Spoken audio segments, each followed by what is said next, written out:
Le football français est en pleine crise, mais cette fois, il ne s'agit ni de terrain, ni de joueurs, ni d'entraîneurs. Non, cette fois, c'est le monde des droits télévisés qui secoue la Ligue 1. En quelques années, les droits TV de notre championnat ont fait l'objet de scandales, de conflits d'intérêts et de négociations tumultueuses.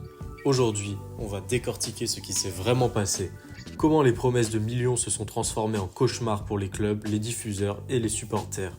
Préparez-vous à une plongée dans les coulisses des droits TV de la Ligue 1 à travers une série de 3 vidéos. Pour comprendre le scandale actuel des droits TV, il faut remonter à 2018, quand la Ligue de football professionnel, la LFP, annonce en grande pompe que le groupe espagnol Mediapro a remporté l'appel d'offres pour diffuser la Ligue 1 et la Ligue 2 à partir de la saison 2020-2021.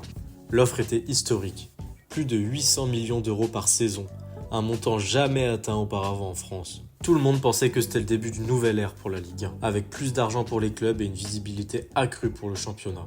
Mediapro avait déjà fait une offre similaire pour obtenir les droits de diffusion de la Serie A.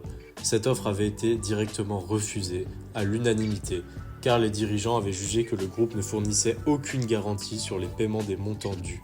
On peut alors se questionner sur le professionnalisme des dirigeants français qui avaient accepté cette offre, quand on connaît la suite de l'histoire. Très vite, le rêve se transforme en cauchemar. Mediapro lance sa chaîne Téléfoot, mais peine à convaincre les abonnés avec un abonnement de 30 € par mois pour accéder à leur offre complète. Les supporters ont trouvé cette offre beaucoup trop chère. Pire encore, après quelques mois de diffusion, le groupe annonce qu'il ne peut plus payer les montants promis à la LFP.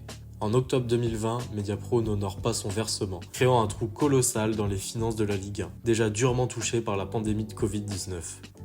Mediapro a affirmé à la LFP que l'accord était devenu irréaliste à cause des restrictions liées au Covid et a demandé une baisse de 25% du montant dû. Résultat, la LFP est obligée de négocier en urgence la fin du contrat avec Mediapro en décembre 2020. La chaîne Téléfoot a ensuite fermé et le foot français s'est plongé dans la crise. Le scandale des droits TV a eu un impact colossal sur les clubs de Ligue 1 et Ligue 2. Lorsque Mediapro s'est effondré, les clubs ont perdu une énorme part de leurs revenus prévus. En pleine crise sanitaire, les stades sont vides, les recettes de billetterie sont inexistantes et beaucoup de clubs sont au bord du gouffre. Pour certains clubs, les revenus des droits TV représentent plus de 50% des revenus totaux en temps normal. Le FC Nantes, Bordeaux et même des plus grands clubs comme l'Olympique de Marseille ont exprimé leur inquiétude sur l'avenir. La LFP a été contrainte de contracter un prêt garanti par l'État de 120 millions d'euros pour éviter les faillites en cascade. Mais ce n'est pas une solution durable. Les clubs continuent d'accumuler des dettes et les situations financières restent critiques. En janvier 2022, un rapport de la DNCG révèle que plus de la moitié des clubs de Ligue 1 sont en déficit. Les plus petits clubs comme Nîmes ou Angers sont les plus exposés et même des équipes historiques comme Bordeaux se retrouvent dans des situations catastrophiques. Face à l'effondrement de Mediapro, c'est Vincent Labrune, président de la LFP, qui doit diriger la crise. Ancien président de l'OM, il est nommé à la tête de la Ligue en 2020, juste avant que le groupe espagnol ne cesse de payer les droits TV. Sa mission principale devient alors de sauver les finances des clubs français et de trouver un nouveau diffuseur pour combler le vide laissé par Mediapro. Labrune entame des négociations avec des diffuseurs historiques, Canal+, beIN Sport par exemple. Mais les négociations tournent rapidement au conflit. Maxime Saada, le président de Canal+, refuse de reprendre les droits au montant initialement convenu avec Mediapro. Non seulement Canal+ se retire, mais entame également des actions judiciaires pour contester la manière dont la LFP a attribué les droits, créant une situation explosive. Pour plus de détails, c'est beIN Sport qui détenait 20% des droits de la diffusion de la Ligue 1 durant la période Mediapro, qui les cède à Canal+ pour 332 millions d'euros par an.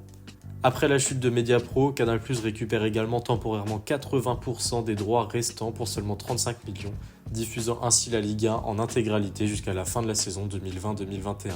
Dans ces accords de reprise, il était alors conclu d'organiser une nouvelle vente aux enchères de 100% des droits TV pour la période 2021-2024. Mais cette nouvelle vente aux enchères va également être litigieuse. Canal+ voulait que les 80% des droits précédemment détenus par Mediapro soient mis aux enchères, car l'accord qu'ils avaient eu avec beIN Sport pour les 20% des droits restants contraignait Canal+ à continuer les versements jusqu'à 2024. En mars 2021, 2 tribunaux français tranchent en faveur de la Ligue et met aux enchères 100% des droits TV de la Ligue 1.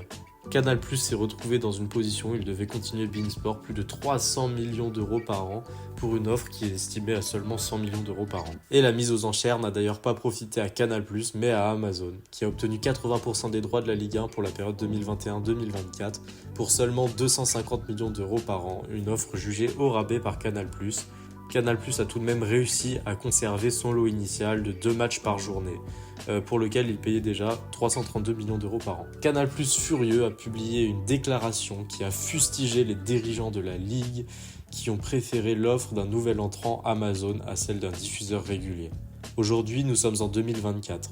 Mais l'histoire des droits TV de la Ligue 1 n'est toujours pas réglée et les clubs pourraient à nouveau se retrouver en pleine crise à cause des décisions du président Vincent Labrune et de l'affaire DAZN. Pour suivre cette histoire passionnante des droits TV de la Ligue 1, abonne-toi à la chaîne, l'épisode 2 arrive mercredi prochain.